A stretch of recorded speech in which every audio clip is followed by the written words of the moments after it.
So this book is called Bless Your Heart by Lindy Ryan. I actually read it before I read the Kinky Region story, but I had to think a bit about what I actually wanted to say. So this story is set in a small town in Texas and follows a number of different characters, primarily from the Evans family, which is a family which runs the local funeral home. So they do the whole preparing of bodies and stuff for funerals and burial and stuff like that. But they also have a different side occupation, I suppose, or responsibility that most people in the town don't know about, and that is that they take care of any of the undead, I guess, that come about, like, because a lot of the times in this town, for some unexplained reason, when bodies come to the funeral home, they occasionally get up and walk around and turn into monsters that are kind of these combination zombie vampire things. Like, they're somewhat more like vampires, but also tend to engage in extreme violence, like ripping people to pieces, which I typically associate more with zombies than with vampires. So anyways, this particular story begins when the town is hit by a plague of zombies. Like, typically you just occasionally get one or two undead starting to wake up, and it's easy for the family to take care of business because it happens while the corpse is in the funeral home, and they just sort of, like, they can stake it out, burn up and stuff like that before anyone notices. But recently there has been a string of very violent attacks, and it's come to the point where they aren't really sure what's going on anymore, because as far as like normal undead business goes, it is not normal, and they are trying to keep things from the local sheriff and everything, and trying to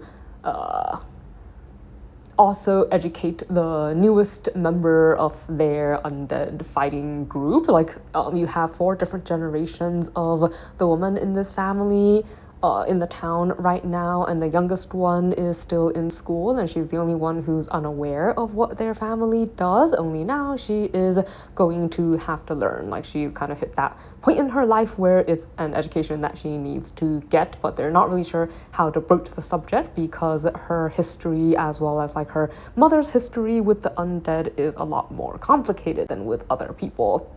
And it's not really a secret that her mother is happy to share with her, since it also involves questions about her own parentage and like her missing father and stuff like that. So let's see. Something I liked.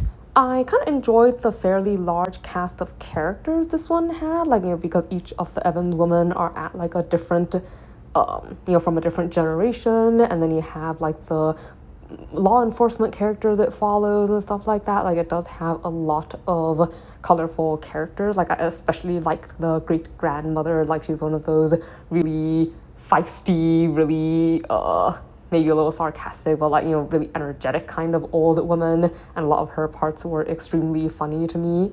And I do tend to like larger casts. Like, it rotates across like different characters, and you get a glimpse into what all of them are doing in this town and the different relations between them.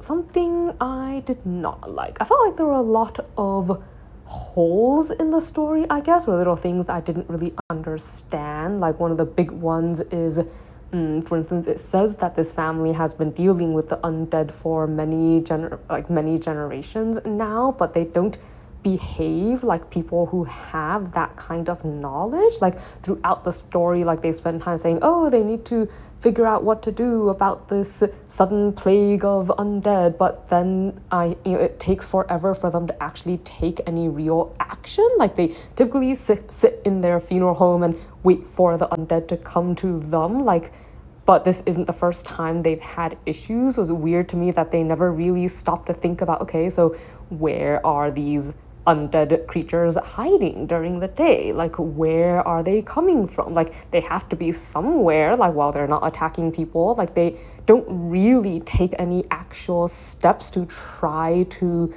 solve the problem other than waiting for attacks to happen. Like, they don't feel like they have any experience, and it often felt like they did more talking about doing stuff than actually doing stuff. And then there's just some general background holes to me as far as the world construction goes. Like, is this the only town in the entire country that gets undead problems? But if that's the case, then that wouldn't really make sense, because they have, powerful undead who are traveling the countryside and may come to this particular town. So obviously it's not limited to their area. But if that's the case, then why is there like no talk of other people who also handle these kinds of problems? Or I mean, I guess there are references to, practitioners of like witchcraft and whatever, but it's all kind of minor. And I felt like a lot of the problems that the characters dealt with were more problems of their own making, where there's like a serious lack of communication. Like, for instance, the mother who doesn't listen to her daughter when her daughter wants to talk to her, and that actually has an important clue in the bigger picture of the undead plague going on, and things like that, where I just felt somewhat dissatisfied, I guess, with a lot of the details behind the story, even though the characters were fun, and I think the writing style was fairly entertaining.